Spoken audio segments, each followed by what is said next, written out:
by Sean Jones Tom Loeffler says middleweight champion Gennady Golovkin won't be fighting again until his potential rematch with Saul Canelo Alvarez next May in 7 months from now. This is something that Loeffler and have agreed to with Canelo's promoters at Golden Boy Promotions. They don't want Golovkin to fight until the rematch.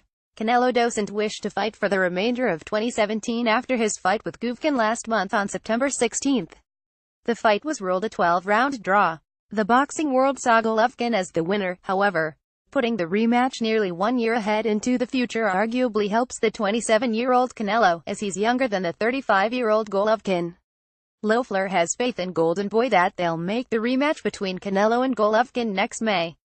However, if the rematch still isn't made by that time, then Loeffler says he'll question whether Canelo wants the fight.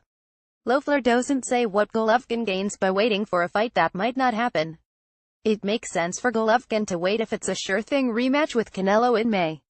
But for Golovkin to be waiting on a fight that might not happen, it seems senseless.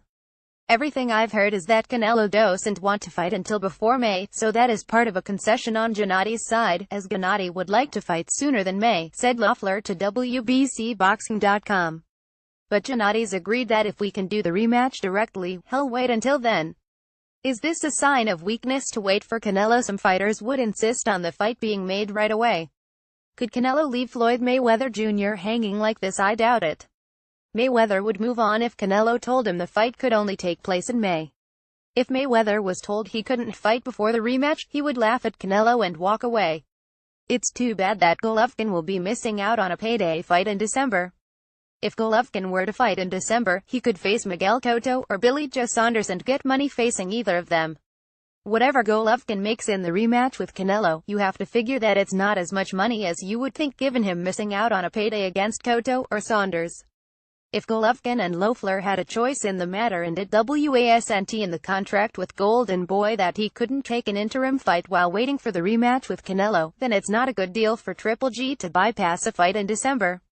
It plays into Canelo and Golden Boy's hands for Golovkin to be inactive and just sitting there waiting for the rematch.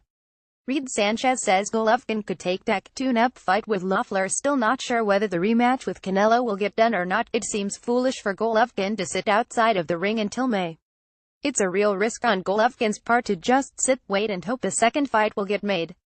Even if this get made, Golovkin will lose almost a year of his career, and he'll still likely wind up fighting the rematch in Las Vegas, Nevada, which you have to think favors Canelo.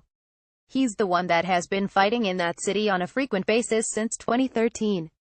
The fight, if it goes past May, there might be some evidence that Canelo doesn't want it, but as of right now, all the indications are that we should be able to work out the rematch for May, said Loeffler. As you can see, Loeffler doesn't even know if the rematch will take place against Canelo. In other words, Golovkin is going to sit and wait for a fight that might not happen in May. Without a guarantee that the rematch will take place, Golovkin and Loeffler should be working on a fight with someone else. When Canelo and Golden Boy are certain they want the rematch, they'll let Golovkin know, and you can bet the fight will get put together quickly. It's been almost 1 month since the Canelo-Golovkin fight took place, and there still isn't an agreed-upon deal for the rematch. That's bad news for Golovkin. It suggests there may be some hesitation on Canelo or Golden Boy's part. If they're looking to get a better deal for the rematch than in the previous fight, that's not good either. Golovkin fought well enough to deserve the decision over Canelo in the minds of a lot of boxing fans. We still have to work out the details. There's no guarantee we'll take the ring. But I've got a good feeling about it. Golden Boy wants to do it, HBO wants to do it, and the fans want to see the rematch, said Loeffler. Reed Holyfield says Canelo ran from and should have lost, so there's no guarantee the Canelo vs. Golovkin fight gets made, and yet Golovkin and Loeffler are willing to sit out of action until May hoping the rematch gets made. I don't know if that's wise on their part to do that. They should only be sitting out if they know for a fact that the rematch will happen. If they're not sure, then they should look in another direction and fight in December. At some point Canelo and Golden Boy will want the rematch with Golovkin. My guess is after they face the likes of Jermall Charlo or Danny Jacobs and lose to one or both of them. There are 4 good fighters in middleweight division that could potentially beat Canelo if he ever faces them. I'm talking about these guys. Jermall Charlo, this is a fighter that Canelo didn't fight for whatever reason when he was competing in the junior middleweight division.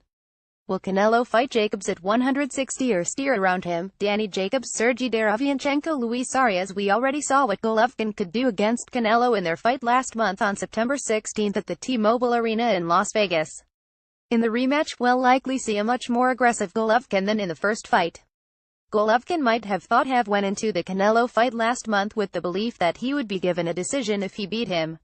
I'm pretty sure that Golovkin will approach the rematch with another frame of mind. He'll be looking to knock out Canelo to take the judges out of the equation entirely. The only way Golovkin can do that is by getting in the trenches with the red-headed Mexican star to make sure his punches land with greater frequency than they did in the first fight. Golovkin isn't going to be able to land his big power shots if he stays on the outside, picking Canelo apart with jabs. Throwing long right-hand power shots against Canelo doesn't work unless your name is Floyd Mayweather Jr. The only way to land a power shot on Canelo is to stand on the inside, close enough to where he can't dodge the punches. Golovkin needs to throw body punches too. That was Canelo's weakness going into the fight, and Golovkin didn't many of his punches in that area. Read Canelo Golovkin replay averaged 726K viewers on HBA. Golovkin has to decide what kind of fighter he wants to be. If he's going to bend over and wait on Canelo, he's going to find himself possibly waiting forever on the rematch. By this time, Canelo has seen the replay of the fight, and he now understands that he can't beat Golovkin no matter what he does. Canelo doesn't have the size, or the engine to beat Golovkin. Further, Canelo's punching power isn't enough to hurt Golovkin. So, the only thing Canelo can do is try and wait Golovkin out until he gets older. I don't think that's going to work because Golovkin will likely still have his power well into his 40s, and he's not going to shrink down to Canelo's size. If Canelo wants to wait for another 2 years before he makes the rematch with GGG, he'll only be wasting his time, because I see Golovkin being able to beat Canelo even then.